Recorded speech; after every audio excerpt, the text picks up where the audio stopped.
আসসালামু আলাইকুম। হ্যালো বন্ধুরা, তোমাদের মাঝে নিয়ে এলাম আরেকটা নতুন রেসিপি। এই রেসিপিটা এতটা সুন্দর আর এতটা মজা হয়, না খেলে তোমরা বুঝতেই পারবে না। আশা করছি আজকের এই রেসিপিটি তোমাদের সকলেরই খুবই ভালো লাগবে।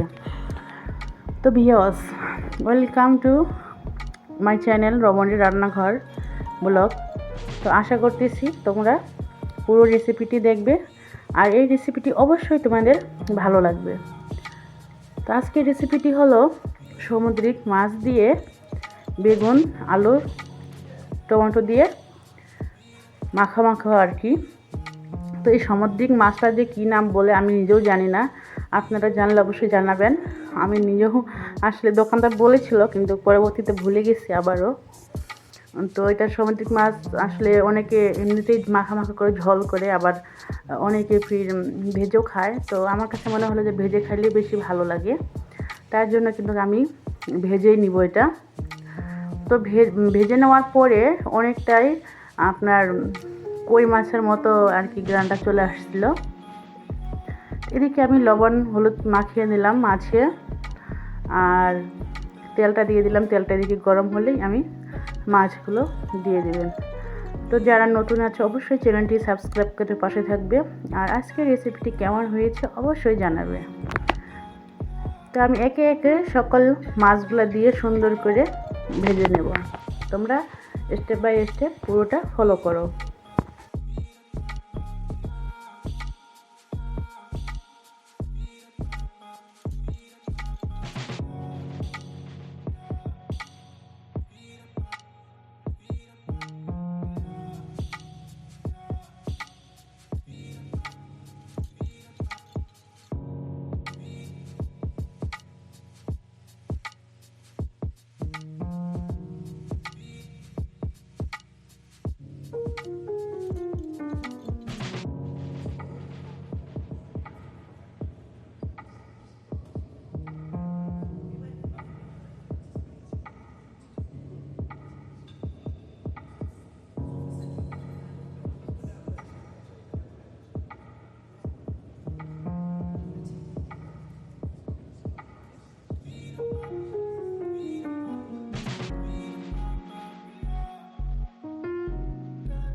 মাছগুলো কিন্তু আমার দুই পাশে মুচমুচো করে ভাজে নেওয়া হয়ে গেছে।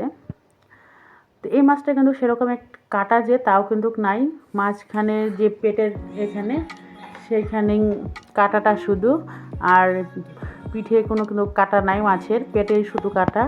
তো মাছটা সত্যি খুব অসাধারণ হয় খেতে। আমি প্রথমে ভেবে পাচ্ছিলাম না যে মাছটা তো নেওয়া কীভাবে রান্না করব, বুঝতে পারতেছিলাম না। তো পরবর্তীতে রান্না করেছি, তো ভালোই লেগেছে।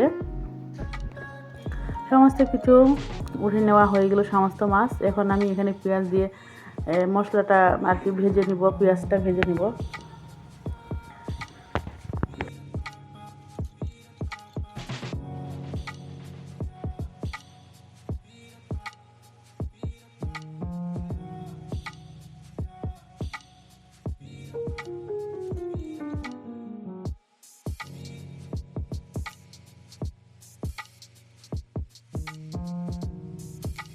পেঁয়াজটা যখনই লাল লাল ব্রাউন কালারের হয়ে আসবে, তখনই কিন্তু আমি এখানে রসুন বাটা, জিরা বাটা, মরিচ গুঁড়ো, হলুদ গুঁড়ো ও লবণ দিয়ে দেব।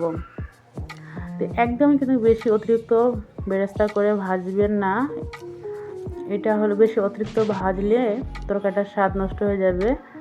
তো এই যে তরকারি যেরকম স্বাদ, তো ওই দিকে অবশ্যই খেয়াল রাখতে হবে। তো আমি এখন একটু জিরা রসুন একটু ভেজে নিচ্ছি যেন কাঁচা গন্ধটা চলে যায়। এখন একে একে লবণ, হলুদ, মরিচের গুঁড়া, হলুদ গুঁড়া দিয়ে কিছুক্ষণ ভেজে নেওয়ার পরেই পানি দিয়ে আমি কষিয়ে নেব।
মশলাটা কিন্তু কষানো হয়ে গেছে, তেল ছেড়ে দিয়েছে, দেখে বুঝতে পারতেছেন।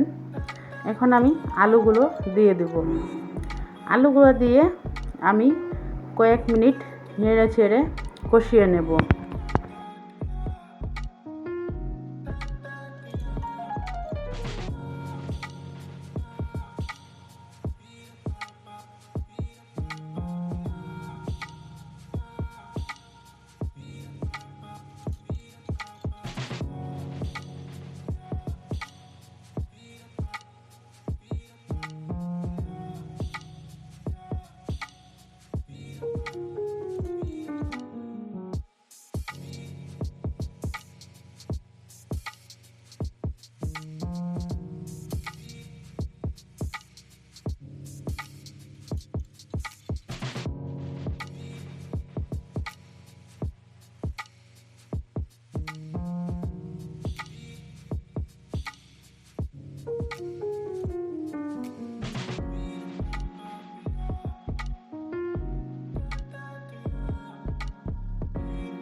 আলুগুলো কিন্তু অলরেডি কষানো হয়ে গেছে, দেখে বোঝা যাচ্ছে যে তেল ছেড়ে দিয়েছে আর লেগে যাচ্ছে। এই পর্যায়ে কিন্তু বেগুনগুলো অ্যাড করে দিতে হবে। বেগুন যেহেতু নরম, এর জন্য পরে দেওয়াই বেস্ট। একসঙ্গে দিলে আলুটা যেমন একটু দেরিতে সেদ্ধ হবে, কিন্তু বেগুনটা কিন্তু তাড়াতাড়ি সেদ্ধ হয়ে যাবে। এই দিকটা অবশ্যই খেয়াল রাখতে হবে। তো আমি বেগুনগুলো দিয়ে কিছুক্ষণ কষিয়ে নেব।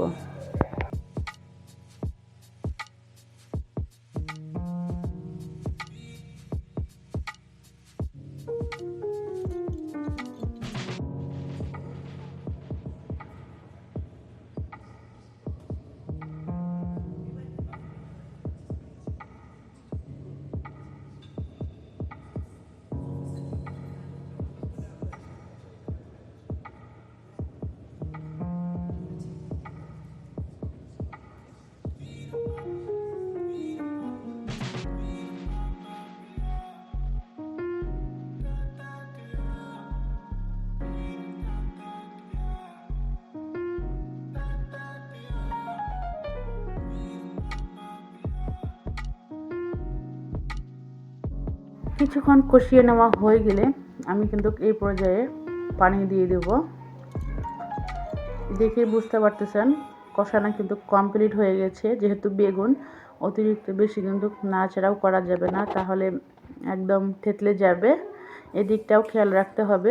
তো এই পর্যায়ে যেহেতু হয়ে গেছে আমার কষানো, তাই আমি পানি দিয়ে মিশিয়ে নিচ্ছি।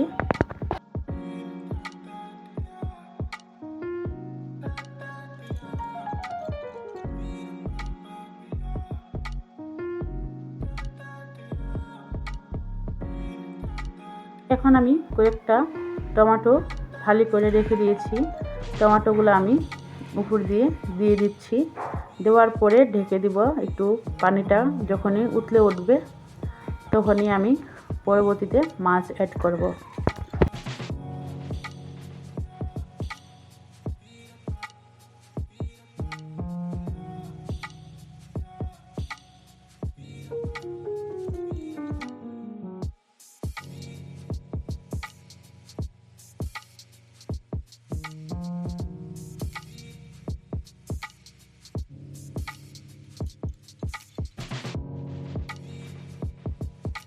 এখন আমি একে একে কিন্তু সম্পূর্ণ মাছগুলো দিয়ে দিব। দেওয়ার পরেই ঢাকিয়ে দিব।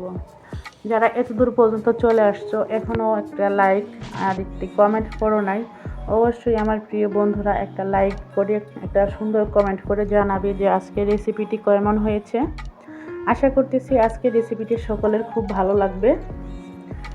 আরও এরকম নতুন নতুন রেসিপি পেতে চাইলে অবশ্যই চ্যানেলটি সাবস্ক্রাইব করে পাশে থেকো। নিত্য নতুন ভিডিও পেতে সবার আগে বেল আইকনটি বাজিয়ে দিবে।